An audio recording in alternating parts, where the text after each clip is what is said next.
के 11 बजे का समय था। एक बस तेज रफ्तार के साथ हाईवे से गुजर रही थी।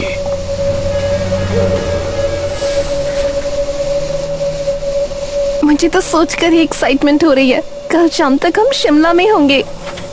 हाँ, तुम्हारे साथ रोमांटिक पल गुजारने को मिलेंगे। कसम से मजा ही आ जाएगा। इस समय इनकी बस एक घने जंगल से होकर गुजर रही थी। सभी बहुत खुश थे। अरे कंडक्टर साहब, मैं बहुत देर से बस रोकने के लिए कह रहा हूँ, लेकिन आप है कि रोकते ही नहीं। अरे भाई, अभी जंगल भरा रास्ता है, अभी से कहाँ से हम रोक सकते हैं? कोई ठीक जगह देखकर रोक देंगे। तभी अश्विनी और रणविजय को सड़क किनारे एक बूढ़ी खड़ी नजर आई। अरे देखो, वो बूढ़ी औरत कैसे जंगल में अकेली खड़ी है। बस उसके पास से गुजरी और वो बूढ़ी पीछे छूट गई। बेचारी बूढ़ी शायद लिफ्ट के लिए खड़ी होगी, लेकिन इस बस वाले ने बस ही नहीं रोकी। छोड़ो जान, हमें उससे क्या। कुछ देर बाद इन दोनों ने फिर से उसी बूढ़ी को देखा। अरे देखो, ये तो वही बूढ़ी लगती है।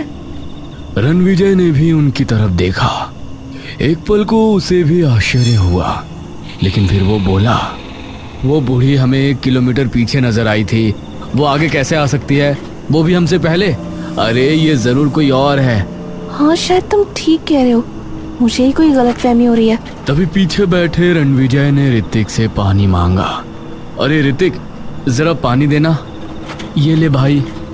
ऋतिक ने रणविजय को बोतल दी, जो बिल्कुल खाली थी। अरे ये क्या, तूने तो पूरी बोतल खाली कर दी।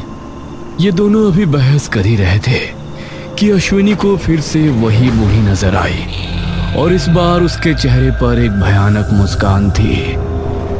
ये कैसे हो सकता है? रणविजय, वो देखो। अरे यार, मुझे बहुत प्यास लगी है, अब मैं पानी कहाँ से लाऊं? और मुझे बहुत जोर का टॉयलेट लगा है। जब पूरी बोतल पानी गटक जाएगा तो टॉयलेट तो आएगा ही ना। इतने में वो बूढ़ी फिर से पीछे निकल चुकी थी। कंडक्टर साहब, आप बस रोक दीजिए, अब मुझसे कंट्रोल नहीं हो रहा। ये सुनकर कंडक्टर समझ गया कि अब उसे बस रोकनी ही पड़ेगी। उसने ड्राइवर को बोलकर बस रुकवा दी। हम ज्यादा देर तक नहीं रोक सकते, जल्दी कीजिए। कंडक्टर की बात को नजरअंदाज करते हुए ऋतिक के साथ साथ रिधिमा, रणविजय, अश्विनी, स्मिता, नेहा और एक अंकल आंटी बस से उतर गए। अरे आप सब कहाँ जा रहे हैं? अरे कंडक्टर साहब, बैठे बैठे हमारी कमर अकड़ गई है, थोड़ी देर बाहर खड़े हो जाएंगे तो क्या आफत आ जाएगी। मैं जरा हल्का होकर आता हूँ। हो जाओ, और हल्के हल्के हो कर ही तो ये हाल कर लिया तुमने अपना। ऋतिक जंगल के अंदर जाकर कोई ठीक जगह देख रहा था।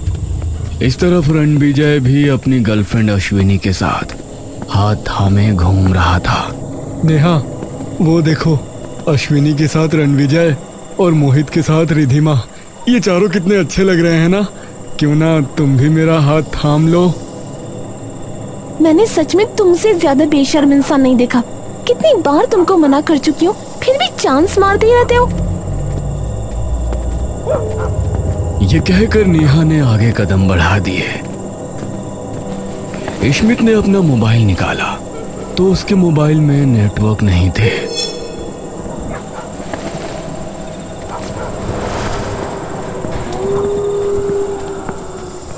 इस तरफ बस ड्राइवर और कंडक्टर भी परेशान हो रहे थे। बस रोकना भी हमारे लिए मुसीबत हो गई। अब ये लोग ना जाने कब वापस आएंगे।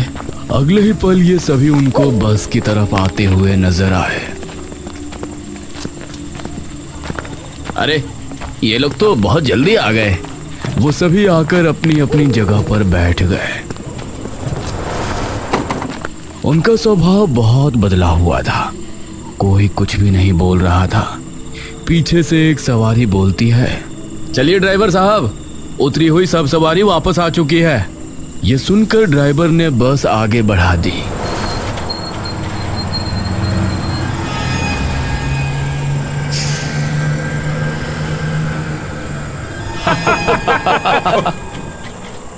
अरे क्या हुआ आपको? ऐसे क्यों हंस रहे हो? एक एक करके सभी हंसने लगे।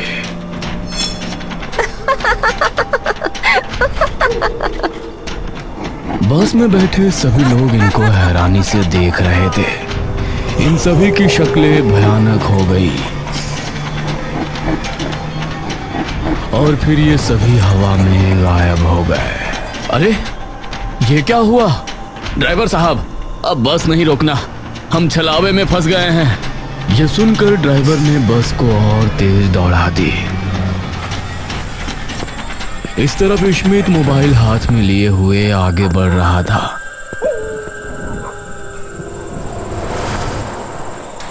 अरे यार, यहाँ तो एक भी नेटवर्क नहीं है। वो नेटवर्क की तलाश में थोड़ा जंगली इलाके में चला गया। तभी उसको सामने से आवाज आई। रुक जाओ, वरना ज्यादा आगे जाओगे तो रास्ता भूल जाओगे। उसने आवाज की तरफ देखा तो ये नेहा ही थी। अरे नेहा, तुम यहाँ? हाँ। नेहा उसको देखकर मुस्कुरा रही थी। क्या बात है, लगता है गाड़ी पटरी पर आने लगी है। हाँ, मैंने सोचा क्यों ना हम भी अपनी जोड़ी बना ही ले। ये हुई ना बात, अब जाकर तुमने सही फैसला किया। हाँ, चलो मेरे साथ। नेहा ने उसका हाथ थामा और उसको लेकर आगे बढ़ गई। अरे अरे, इतनी तेज तुम कैसे चल पा रही हो? जंगल है यार, आराम से चलो।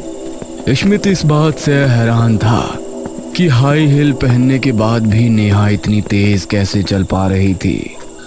दूसरी तरफ ऋतिक भी जंगल में ही एक जगह पर था। चलो, हल्का तो हो लिया, कितना सुकून मिल रहा है। वो वापस रिधिमा के पास रवाना हुआ। कि ऋतिक कहाँ रह गया? अभी तक आया ही नहीं। तभी कुछ दूरी पर उसको एक अक्स नजर आया।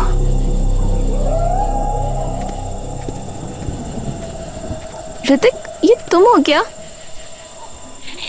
तभी किसी ने उसके कंधे पर हाथ रखा और उसने पीछे पलटकर देखा। ऋतिक, तुम? हाँ, मैं। और कौन होगा? अभी तक तुम वहाँ झाड़ियों में थे ना? नहीं, मैं वहां कैसे हो सकता हूँ? मैं तो तुम्हारे सामने हूँ। इस तरफ स्मिथ नेहा का हाथ थामे जंगल में घूम रहा था।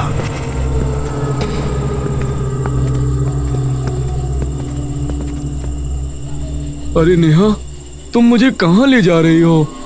मैंने अभी यहाँ एक तालाब देखा था। आज हम दोनों की रिलेशनशिप का पहला दिन है। क्यों ना हम तालाब में नहाकर सेलिब्रेट करें? क्या इस समय तालाब में नहाने? अरे भाई, हमारी बस खड़ी है सड़क पर, वो हमारे लिए परेशान हो रहे होंगे। नेहा स्मिथ की बात पर ध्यान ना देते हुए उसे एक तालाब पर ले गई जो काफी साफ सुथरा नजर आ रहा था। आ जाओ स्मिथ, चलो इस तालाब में नहाते हैं। ये कहते हुए नेहा तालाब के पानी में उतर गई।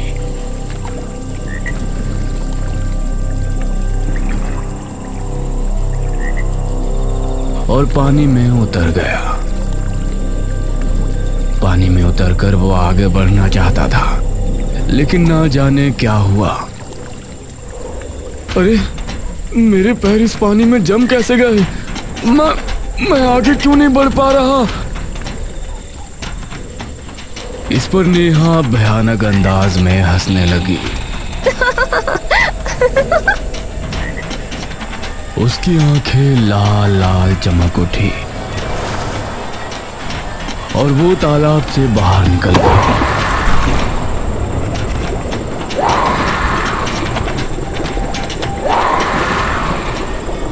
तभी स्मिथ को पता चला कि जिसको तालाब समझकर वो पानी में उतरा था, असल में वो दलदल थी और उसे धीरे धीरे अंदर खींच रही थी।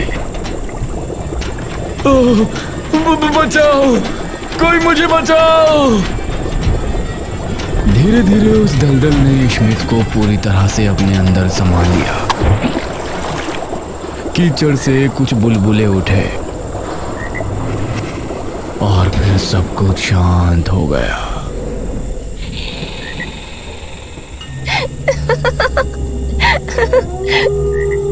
वो लड़की जो अब तक नेहा दिख रही थी अचानक हवा में गायब हो गई।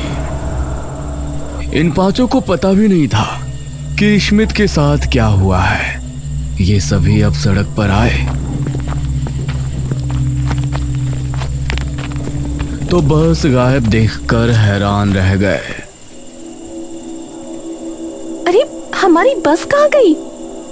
वो बस वाला हमें लिए बगैर कैसे जा सकता है? नेहा, स्मिथ तो तुम्हारे साथ था ना, वो कहाँ है? अरे वो तो मुझे परेशान कर रहा था, इसलिए मैं उससे अलग हो गई थी। बेटा, ट्रेवल्स हेल्पलाइन नंबर से पता करो ना, बस कहाँ है। रणविजय ने मोबाइल निकाला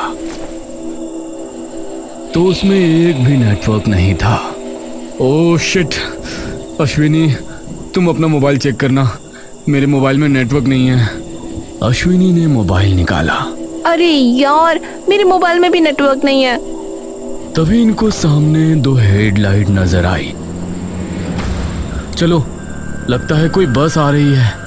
वो बस इनके करीब आई तो इन्होंने पाया कि वो बस इन्हीं की थी। अरे ये तो हमारी ही बस है, शुक्र है वापस आ गई। हे रुको! ये सभी बस को देख रहे थे। बस इनके करीब आई और सामने से गुजर गई। इन्होंने पाया कि उस बस के अंदर स्मिथ बैठा हुआ था, लेकिन उसने इनकी तरफ देखा तक नहीं। अरे ये क्या, बस तो हमारे लिए रुके ही नहीं। अरे ये स्मिथ, इसने भी हमारे लिए बस नहीं रुकवाई। समझ नहीं आ रहा हमारे साथ हो क्या रहा है। ये सभी अभी सोच ही रहे थे कि तभी इनको एक घंटी सुनाई दी। इन्होंने देखा कि एक आइसक्रीम बेचने वाला वहां से गुजर रहा था। हे भैया, क्या आप बता सकते हैं कि हम कहाँ हैं? आप यहाँ पर पहुँचे कैसे? बस क्या बताएं, बस से उतरे थे और हमारी बस हमें ही छोड़कर चली गई। पता नहीं हमारे साथ क्या हो रहा है। आप लोग इस समय जिस जगह खड़े हो यह सुरक्षित जगह नहीं है। यहाँ पर छलावे का खतरा है। ये छलावा क्या होता है?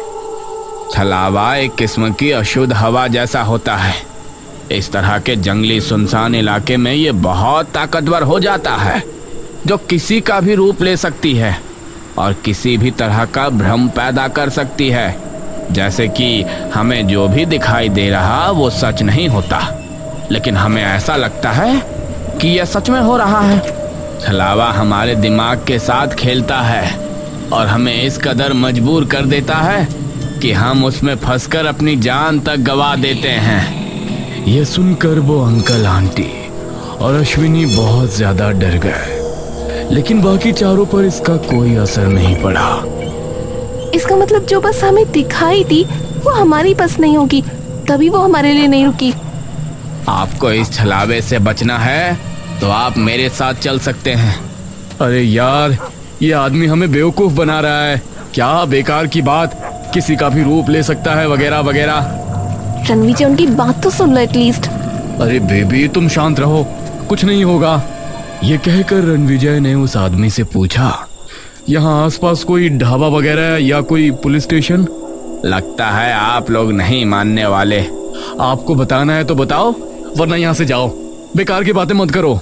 ठीक है, आप यहाँ से सीधे चले जाइए, आपको एक ढाबा नजर आएगा। लेकिन मैं अब भी कह रहा हूँ, आप इस तरह यहाँ मत भटकिए। छलावा बहुत खतरनाक होता है और उससे बचने का। बस बस भैया, जितना हमें पूछना था हमने पूछ लिया, अब आप जा सकते हो। ये कहकर सभी आगे बढ़ गए।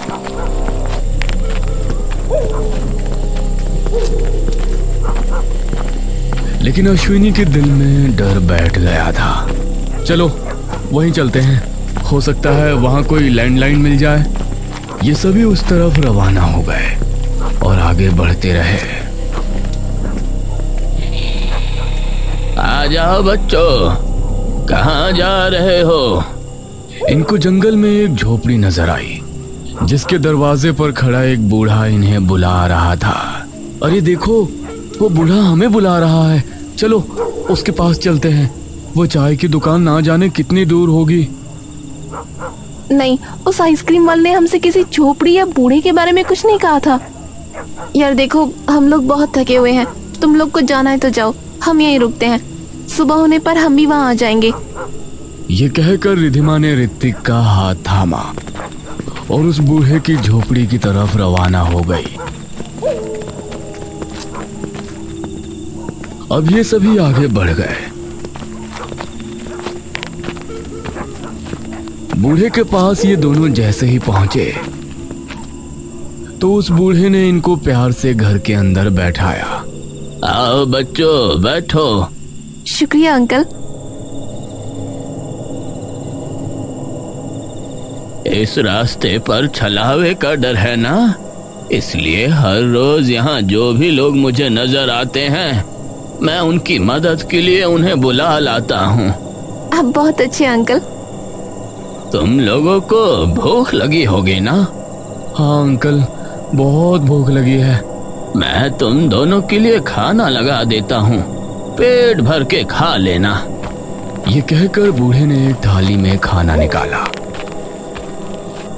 और इनको परोसा। शुक्रिया अंकल। उस थाली को देखते ही इन दोनों का दिल दहल उठा। इन्होंने पाया कि उस थाली में 2 इंसानी कटे हुए हाथ रखे हुए थे।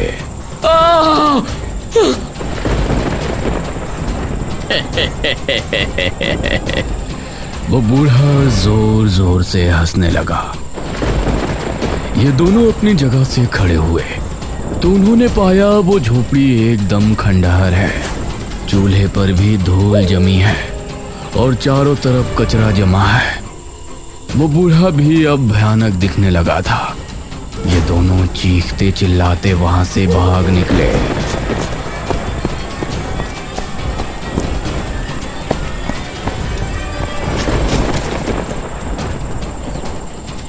हे भगवान, हमें बचा ले। ये कुछ ही कदम चले होंगे कि तभी इनको एक चाय की दुकान नजर आई, जहां इनको रणविजय और बाकी सब लोग नजर आए।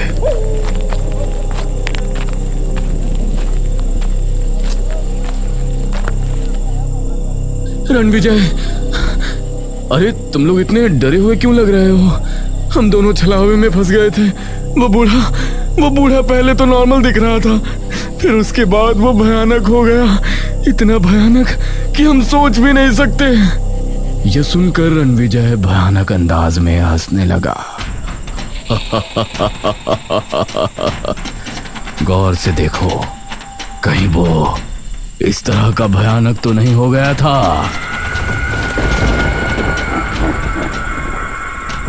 तभी वहां मौजूद सभी लोग उस बूढ़े की शक्ल में बदल गए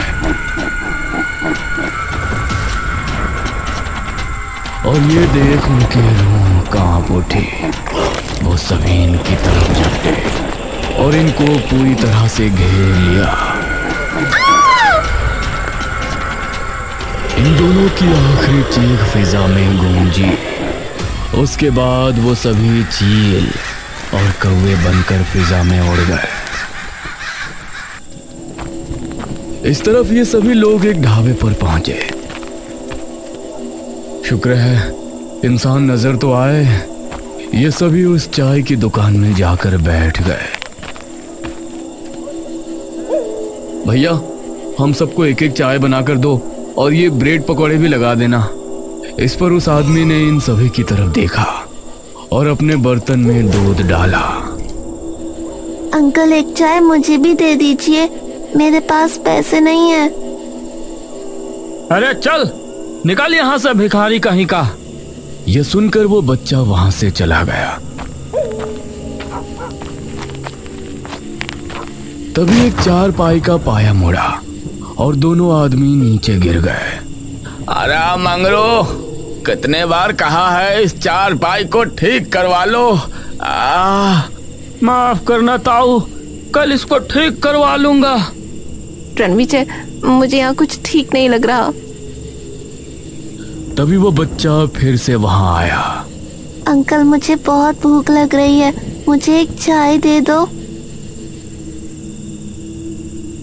अरे चल यहाँ से भिखारी कहीं का। अब फिर से चारपाई से वो दोनों आदमी गिर गए। अरे मंगरू, अरे तुमसे कितनी बार कहा है इस चारपाई को ठीक करवा लो।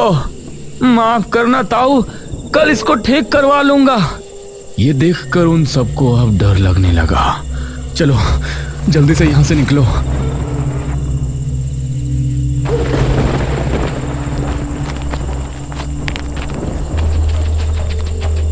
अरे क्या हुआ साहब, क्या आपको चाय नहीं पीनी? वो सभी एक साथ भयानक अंदाज में हंसने लगे। अब इन सबका दिल दहल उठा और ये वहां से भागने लगे। अब हम लोगों को सीधा रास्ता पकड़ लेना चाहिए जहां वो आइसक्रीम वाला हमें मिला था। ये कुछ कदम ही भागे होंगे कि वो आइसक्रीम वाला इनको नजर आया। मैंने कहा था ना मेरे साथ आ जाओ। आपने सही कहा था, हमें माफ कर दीजिए। चलो अब तुम सब मेरे साथ चलो मेरे घर पर।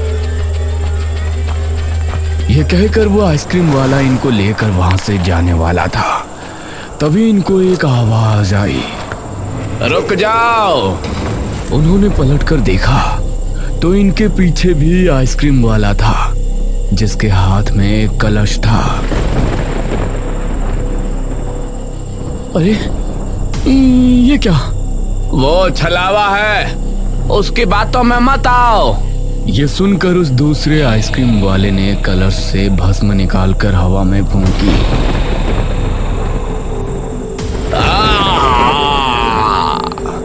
और वो पहला आइसक्रीम वाला गायब हो गया। ये क्या था? शुक्र है मैं यहाँ सही समय पर पहुँच गया, वरना आप लोगों की जान खतरे में थी। आपने हमें जिस ढाबे के बारे में बताया था वहाँ तो असल में कुछ था ही नहीं। जब मैं आप लोगों को समझा रहा था और आप नहीं माने तो मैं आपको छोड़कर अपने घर पहुँचा। वहाँ जाकर मैंने अपनी ठेली को घर पर छोड़ा और ढाबे पर पहुँचा, लेकिन वहाँ जाने पर मैंने पाया कि आप उस असली ढाबे पर पहुँचे ही नहीं। फिर मुझे आप लोगों की चिंता हुई और आपको ढूंढने निकल पड़ा। अब आप ही बताइए कि अब हम क्या करें, और आपके आते ही वो छलावा कैसे गायब हो गया? मैं आप लोगों को यही बता रहा था कि छलावा को चंदन की लकड़ी की भस्म से ही भगाया जा सकता है। मैं ये भस्म अपने साथ हमेशा रखता हूँ, इसलिए छलावा मुझे आज तक कोई नुकसान नहीं पहुँचा पाया। आपका बहुत बहुत शुक्रिया, आपने हमें बचा लिया। अब आप लोग मेरे साथ आइए। वो आदमी अब इनको लेकर अपने घर पहुंचा।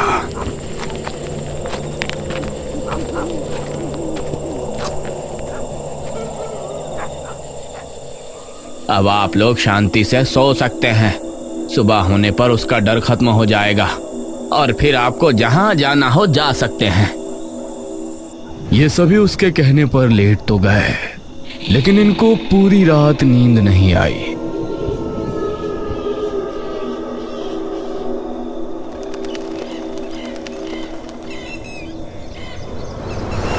सुबह होने पर ये आइसक्रीम वाले से विदा लेकर वहां से निकले।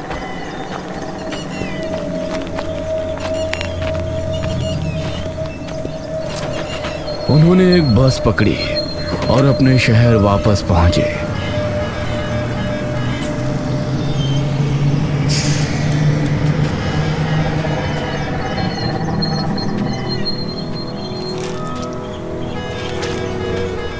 ये सभी अपने आप को सुरक्षित पाकर खुश तो थे, लेकिन अपने 3 दोस्तों की मौत का गम भी इनको हो रहा था। वो रात शायद इनको हमेशा याद रहेगी, क्योंकि वो रात सबसे भयानक रात थी।